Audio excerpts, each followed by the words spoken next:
Takes on takes. Yeah. Doris Burke on SGA during Game 1 of the Western Conference Finals referred to his nickname as a free throw merchant by NBA Twitter. Ooh. What are your thoughts on Doris bringing this up to alluding that she potentially believes it as well, that it's been thrown around about Jalen Brunson, our guy as well. I've been very clear on this, that I think it's a practice talent. I get you so out of position, you can do nothing but foul me. I have you in deep trouble. I essentially have you on a string, and I'm putting you exactly where you don't want to go, and I'm drawing fouls. First question with Doris is, as a contacts wearer, does she say this with glasses on or contacts? That's the real question. Honestly, we talk about it. It's the Brunson and SGA on Twitter get lumped into the same argument. People think it's about Brunson. I said it last segment. We're talking about a power running back and a lengthy 6'7" point guard. They're completely different frames. That, to me, changes a whistle on a foul completely. SGA, to your point, there is an element of craftiness, but there's also an element of theater, and he's excellent at both. Now, there's some screenshots of Game 1 where he's going full WWE, and no one's even touching him. And I mentioned it last segment. I mean, Ant throwing the ball at him on the ground.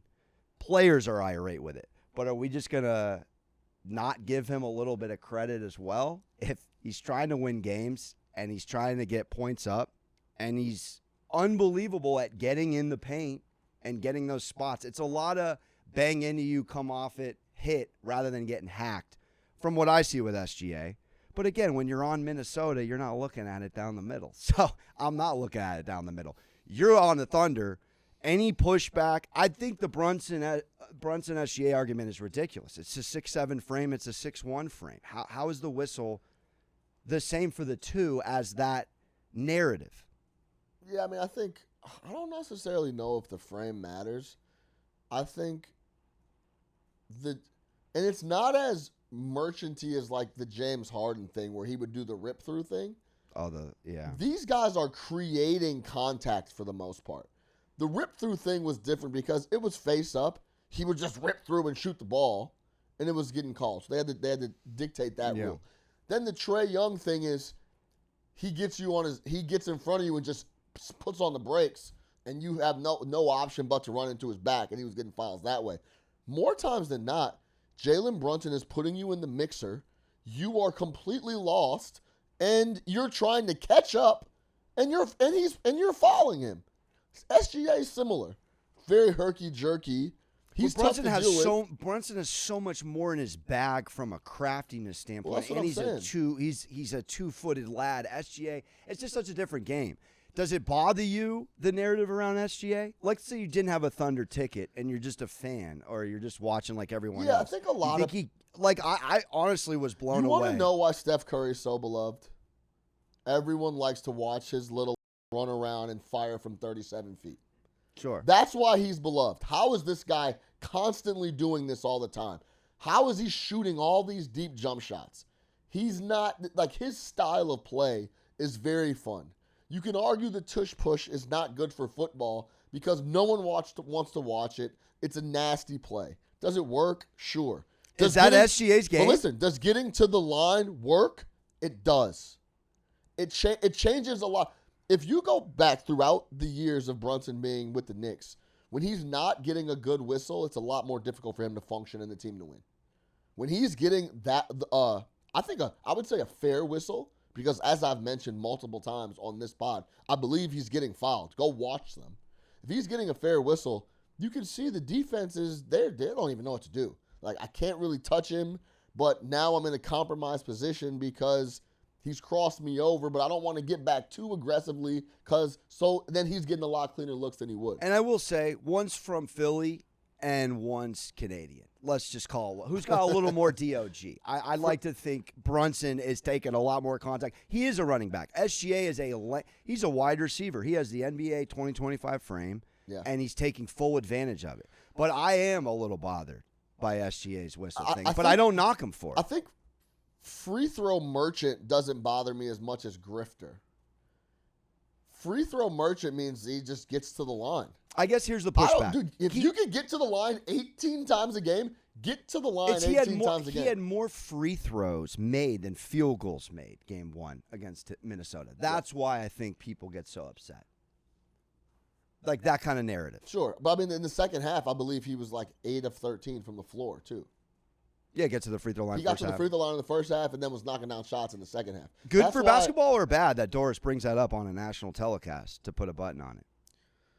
Probably bad because it just adds fuel to the fire for those folks on TV. But I give Doris credit because you're also acknowledging what everyone's talking about. It's not like free throw. I don't even know what that means. So at least I give her credit for acknowledging it because it's a conversation that's being had all the time, to the point where, people think like it's cheating almost, So yeah. Either way, free throw merchant doesn't bother me like grifter because grifter has this connotation to me that like you are cheating. Free throw merchant is this guy's always at the line. Yeah, I am. You guys cannot guard me. He's just crafty. That's it. He's very good. He's very crafty. I got you. DeMarcus Cousins on the number 1 pick. He does a show with Michelle Beadle, Chandler Parsons, Lou Williams. Yep. They asked Giannis about potentially going to Dallas. Cousins said Nico Harrison, already was on record saying it's a 3-year window as far as winning a championship. Flag doesn't fit that window. Kevin Durant does. So I absolutely think he'll trade the number 1 pick. I think that's an option for him. What do you think? I think DeMarcus Cousins, and we're going to talk him twice. When he speaks, he's very New York. He's not BSing. Sure. I think he's 100% correct. This is a fascinating scenario. It is probably to the off-season NBA fan painful to read that, but the Luka thing puts you in a spot where you do have to win now, and you trade for AD, and you got Kyrie on the back 9 on the golf course, and you're gonna slow play this with Flag. You don't have the luxury. You have to use the piece.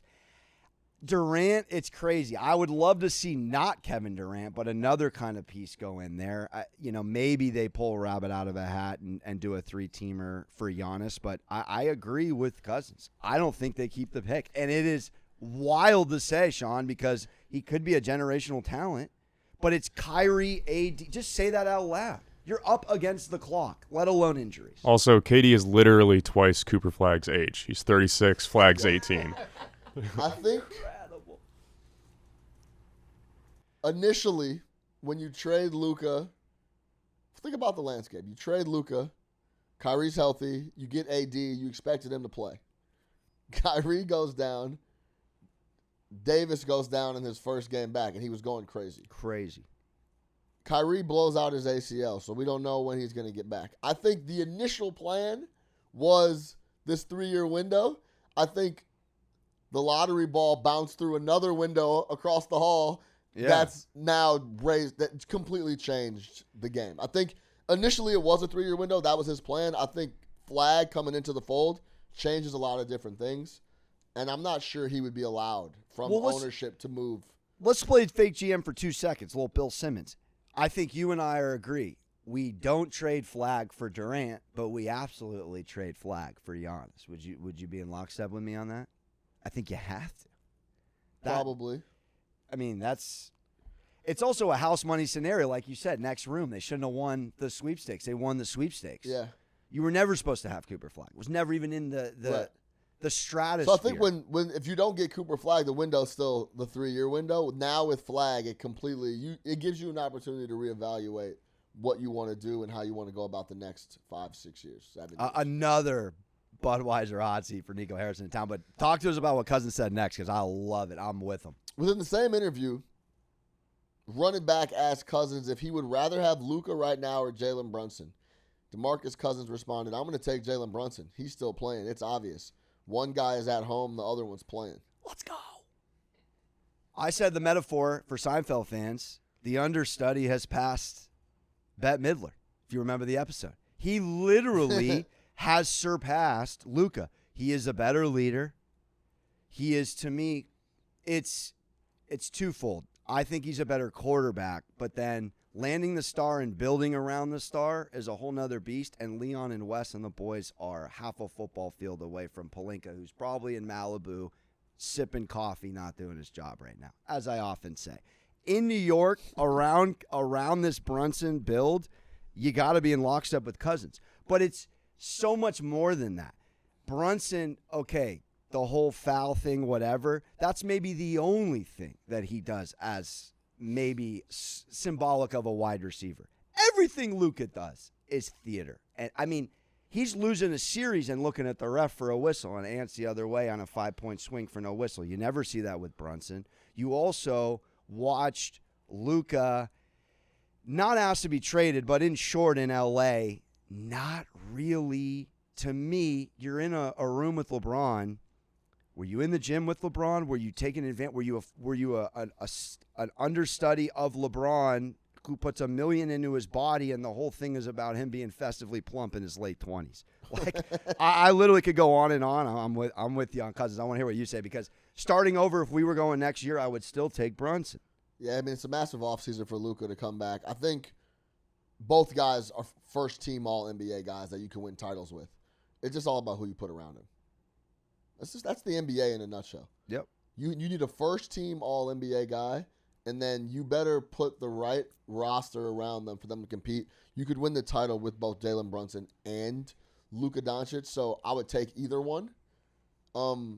If you had, I need an answer. I need you're starting a franchise, blank slate, point guard, and you build around him. I genuinely believe in my heart, and I'm from Southern California. It's not easy as purple and gold to say Jalen Brunson. I've believed in this. I've seen it since the jump. I think he could do this on a lot more teams than the Knicks. I'm taking either one. Okay. Either one. Giving me nothing there. I need an answer. Luka is a generational offensive talent. I mean, they just haven't come. They haven't been around the league like that. I guess now that I live in New York and I complain a lot less, not really, but I do compared to my California self, there's no way I could deal with the theater and the no defense and the European antics. I'm sorry. Give me the guy. What are the European antics? It's serial flopping half the time. Pierogies? It's a combination of flopping for fouls and not getting the whistle and doing the this and the that. I'm sorry. Beer, pierogi, pasta, and complaining. I'm all right with the pierogi and the pasta. But, I mean, geez, honestly, if you are with LeBron and you're not learning from LeBron off the court, that to me is an ego thing, and I can't even imagine. I don't want to give him the year off, but it was a wild year for Luka. He's hurt to start the year. He then gets traded in the middle. He's still working his way back from injury. He gets back. He's on a new team. You can give him out. So, like, okay, so next year, though, you're settled in L.A. now. Family's there. You need to come in tip-top shape, ready to go. We've been saying that for years now for Luka, so I don't know, man. We're gonna have to see. Give me the kid whose dad was in the league. I mean, it was written. Last one. Nike. Let's get your thoughts on this D-Wade Jimmy Butler. Dwayne Wade on his show Time Out with Dwayne Wade. I don't know why that's funny, but Time Out. Dwayne Wade here.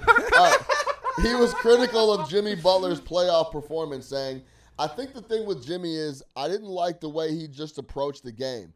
I know Jimmy is a pass-first guy. I know he's about getting his teammates the ball and wants to see them shine. But it's a point where you're getting $60 million. This ain't working. You got to go. He won't look at the basket. And I've seen this before. I've seen it in a Heat jersey. This sounds like, is Dwayne upset that Jimmy started a coffee joint in Miami and Dwayne didn't? This seems like some off-the-court subtext. A little extra element. They both went to Marquette as a reminder Marquette too. Marquette bias too. There, honestly, this seems. It's always tough. Seems like he's got something going on with Jimmy, man. You just said the Luka thing. Very fair. He came to town. He's barely been there. He's probably a tenant in San Francisco.